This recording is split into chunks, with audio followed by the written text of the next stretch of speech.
Hello. इस video में हम कर रहे हैं क्लास 9th एनसीईआरटी न्यू से एक्सरसाइज 8.2 में क्वेश्चन नंबर 6। क्वेश्चन है A B C is a triangle right angled at C. कोई फिगर नहीं दी, खुद से बनानी है। ये राइट एंगल बनाया है यहाँ पे and this is the point C, right angled at C. इनकी लेंथ देखते हैं कितनी लेनी है क्वेश्चन के हिसाब से। अ line through the mid point M of the hypotenuse AB। Length का कोई मेजरमेंट नहीं दिया, कुछ भी ले लो। क्या करना है, पहले हाइपोटेन्यूज ज्वाइन कर देते हैं। इसको A कर लेते हैं हम, AB। ये है मिड पॉइंट M। अब M से एक लाइन ड्रॉ करनी है। A line through the mid point M of hypotenuse AB and parallel to BC। ये BC है, BC के पैरेलल M से एक लाइन ड्रॉ करनी है। इंटरसेक्ट्स AC या D। ये AC को जिस पॉइंट पे इंटरसेक्ट कर रही है दैट पॉइंट इज D। ठीक है, इतना दिया। शो दैट, अच्छा उससे पहले देखो ये ट्राइंगल है ABC। समझ लो एक साइड के मिड पॉइंट से, AB के मिड पॉइंट से लाइन ड्रॉ करी इस ट्राइंगल के दूसरी साइड के पैरेलल, दूसरी साइड यानी कि ये BC। तब by converse of mid point theorem क्या होगा कि ये तीसरी साइड को यानी कि AC को जहां इंटरसेक्ट करेगा वो क्या होगा, मिड पॉइंट, यानी कि D होगा मिड पॉइंट ऑफ AC, यानी कि this AD is equal to DC। ठीक है, इतना तो हमें साथ के साथ पता चल गया। अब देखते हैं, show that first part D is the mid point of AC। यही अभी हमने शो किया, देख लेते हैं। First part, since M is the midpoint of AB and a line through M is drawn parallel to BC। ठीक है, therefore by converse of midpoint theorem D is the midpoint of AC। अच्छा, D point के लिए इसी में ही लिख देते हैं। and a line through M is drawn parallel to BC which intersects AC at D। D is the midpoint of AC, तो D पहले लिखना पड़ेगा ना कि D कहाँ से आया। D is the midpoint of AC। ये तो हो गया फर्स्ट पार्ट। सेकेंड पार्ट क्या है, MD is perpendicular to AC। MD है ये, this is perpendicular to AC। Perpendicular means ये जो एंगल बन रहा है वो 90 डिग्री है। देखो बड़ा सिंपल है, सामने दिख रहा है। क्या दिख रहा है कि ये लाइन सेगमेंट MD पैरेलल है BC के, और इस ट्राइंगल में ACB में C के ऊपर जो एंगल बन रहा है वो राइट एंगल है। ABC is a triangle right angle at C। अगर ये राइट एंगल है तो ये भी राइट एंगल होगा जो D पे बन रहा है, क्योंकि ये दोनों कौन से एंगल्स हैं, कॉरेस्पॉन्डिंग, और corresponding angles for parallel lines बराबर होते हैं। ठीक है, since MD is parallel to BC and angle DCB is a right angle, therefore angle ADM, पूरा नाम लिख लेते हैं हम, ADM इधर DCB, therefore ADM is also a right angle। Why? Because these are corresponding angles for parallel lines DM and CB। Angle ADM is a right angle means this MD is perpendicular to this line AD और AC, क्योंकि AD जो है AC का ही part है। Therefore MD is perpendicular to AC। ये second part हो गया। थर्ड पार्ट प्रूव करना है CM is equal to MA and that is half of AB। CM, C और M ज्वाइन कर देते हैं। ये है CM और ये है MA। शो करना है कि ये दोनों बराबर हैं और AB के, ये जो AB है इसके हाफ है। AM जो है AB का हाफ है क्योंकि M जो है AB का मिड पॉइंट है। ये हमें क्वेश्चन में ही दिया हुआ है ना। अ line through the mid point M of hypotenuse AB।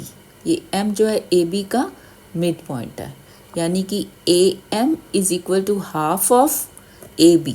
ये सेकेंड पार्ट तो हो गया। प्रूफ करना है कि this CM is equal to MA। ठीक है। थर्ड पार्ट, अब ये दो साइड्स मुझे प्रूफ करनी है कि ये दोनों बराबर हैं, यानी कि मैं कोई दो ट्राइंगल्स ऐसे ले लूं जिनके ये पार्ट्स हों और उन दो ट्राइंगल्स को प्रूव कर दूं कि ये कॉन्ग्रुएंट है। तो एक ट्राइंगल तो ये है AMD, ये वाला, और दूसरा CMD, ये वाला।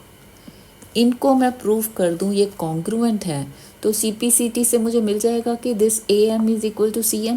अब इन दो ट्राइंगल्स में ये जो लाइन है DM दोनों में कॉमन, साथ साथ लिख लेते हैं। Consider the triangles AMD and, अब देखो नेमिंग प्रॉपर करनी है। AMD, A को कॉरेस्पॉन्ड कर रहा है C। ये जो एंगल है छोटा है ना, ये सबसे छोटा वाला ये है, तो A को कॉरेस्पॉन्ड करेगा C।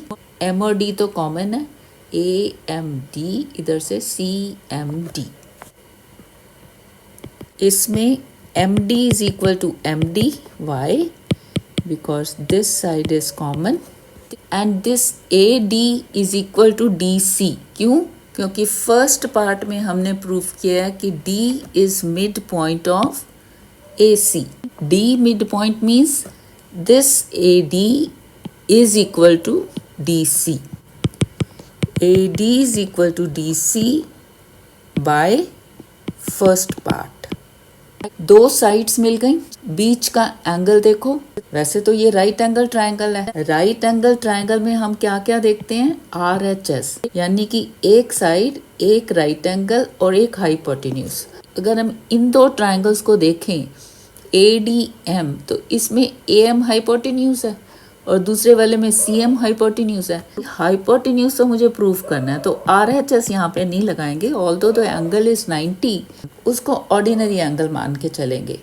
एक हमें ये साइड मिल गई थी DM और एक DA। अब बीच का जो एंगल है 90, तो इस साइड वाला, ये वाला भी 90, यानी कि एक एंगल मिल गया। दिस साइड, फिर ये एंगल और ये side. Therefore by SAS congruence rule ये प्रूव हो जाता है कि ये दोनों ट्रायंगल्स कॉन्ग्रुएंट हैं। ये बार मैं रब कर देती हूँ क्योंकि इन दोनों को हमें शो करना है कि ये दोनों बराबर हैं, AM और CM। ये दो साइड्स हो गई। बीच का एंगल है एंगल ADM और इधर से CDM। एक 90 है तो DM के इधर वाला भी 90 होगा क्योंकि ये ADC क्या है? स्ट्रेट एंगल है ना। एंगल ADM बराबर है angle CDM। Therefore, by SAS congruence rule, these two triangles AMD और CMD, triangle AMD is congruent to triangle CMD, AMD and CMD। ठीक है। प्रूफ करने के लिए हमने ये दो साइड्स ली, एक DM और AD, और इस ट्रायंगल में DM और DC, और एक एंगल लिया बीच वाला। अब by CPCT corresponding parts of congruent triangles में बाकी के एंगल्स और तीसरी साइड आएगी। हमें क्या चाहिए? सिर्फ ये तीसरी वाली साइड, यानी कि AM बराबर होगा MC के, which implies AM is equal to CM by CPCT। Corresponding parts of congruent triangles, यही हमें शो करना है। फर्स्ट थर्ड का फर्स्ट पार्ट ये C M is equal to M A, यही है ना। सी एम को मैं पहले लिख लेती हूँ और ए एम को मैं एम में लिख सकती हूँ, है ना। इसको कर दो ए और ये सेकंड पार्ट का लिख लेते हैं कि शो करना है कि M A is half of A B. Since M is the mid point of A B which is given, ये है ना, mid point M of hypotenuse A B, A M is equal to half of A B. Since M is the midpoint of AB, which is given, AM is equal to half of AB. यहाँ क्या लिखा है?